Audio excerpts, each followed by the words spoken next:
இந்த பிரபஞ்சத்தில் இருக்கும் எல்லா நல்ல ஆன்மாக்களுக்கும் நன்றி சொல்வோம். அனைத்தையும் படைத்து காத்து இயக்கிக் கொண்டிருக்கும் அந்த பரம்பொருளான இறைவனுக்கு நன்றி சொல்வோம். நான் இன்னைக்கு பேச போற டாபிக் கர்மா. கர்மா என்றால் என்ன? கர்மா என்பது வினை பயன்தான். நாம் செய்த ஒவ்வொரு செயலுக்கும் ஒரு வினை உண்டு. அந்த வினை பயன்தான் கர்மா. கர்மா can be explained in terms of cause and effect. What you sow, you reap. நீ எதை விதைத்தாயோ அதையே அறுவடை செய்வாய். இப்போ கர்மாவின் 3 நிலைகள் அப்படின்னு சொல்றாங்க. சஞ்சித கர்மா, பிராரப்த கர்மா, ஆகாமி கர்மா. அதாவது முற்பிறவிகளில் செய்த அந்த செயலுக்கான வினை பயன்கள், இந்த பிறவியில நாம் அனுபவிக்க வேண்டிய வினை பயன்கள், அப்புறம் இப்போ நம்ம செய்யறதுனால உருவாகும் புதிய கர்மா. இந்த மாதிரி 3 விதமா சொல்றாங்க.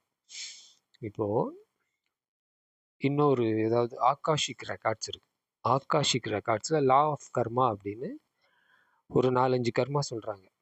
இண்டிவிஜுவல் கர்மா, ஃபேமிலி கர்மா, ரிலேஷன்ஷிப் கர்மா, இப்படி ஒரு 4-5 கர்மாக்கள் சொல்றாங்க. சரிங்களா?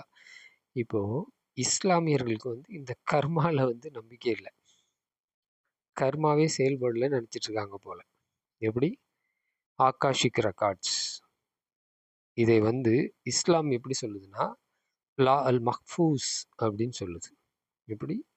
பாதுகாக்கப்பட்ட ஒரு ஏடு, உயர்தரமான நிலையில பாதுகாக்கப்பட்ட ஒரு ஏடு அப்படின்னு குரான்ல சொல்றாங்க. சரிங்களா? இது அதாவது விதியின் பதிவேடு.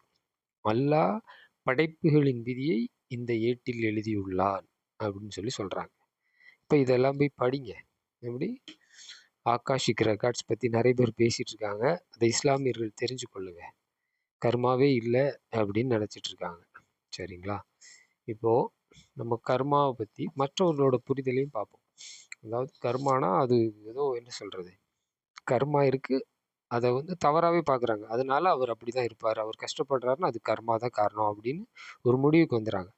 இப்போ நான் என்ன சொல்கிறேன் அப்படின்னா, அதாவது இறைவன் நமக்கு கஷ்டத்தை கொடுப்பதே உண்மையை உணர்றதுக்கு தான். எப்படி? இப்போ கர்மா நமக்கு செயல்படுதுன்னா நம்ம அதன் மூலமாக இறைவனை நோக்கி திரும்புவதற்கு அந்த கர்மாயே வேலை செய்யுது. அதை தான் நீங்கள் புரிஞ்சுக்கணும். சரிங்களா? ஆமாம். இப்போ ஏன் பலராலையும் புரிஞ்சுக்க முடியலை, உண்மையை உணர முடியலை அப்படின்னா, எல்லாருமே இந்த உலக மாயைக்குள்ளே சிக்கிட்டு இருக்கீங்க. அதுக்கப்புறம் பெரும்பான்மையானவர்கள் ஒரு வழியில் போகிறாங்கன்னா அதையே பின்பற்றுறீங்க. நான் என்ன சொல்கிறேன்னா, பெரும்பான்மை தவறான வழியில் போகுது, நாமளும் பின்னாடியே போகக்கூடாது. சரியான பாதையை தேர்ந்தெடுத்து போகணும்.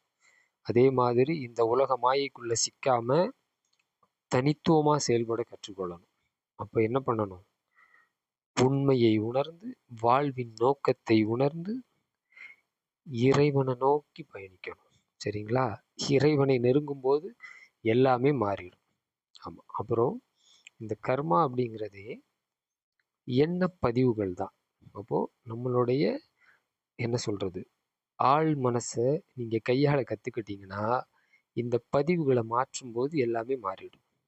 அதை புதுப்பிக்க கற்றுக்கணும். சரிங்களா? ஆமாம், நல்லது.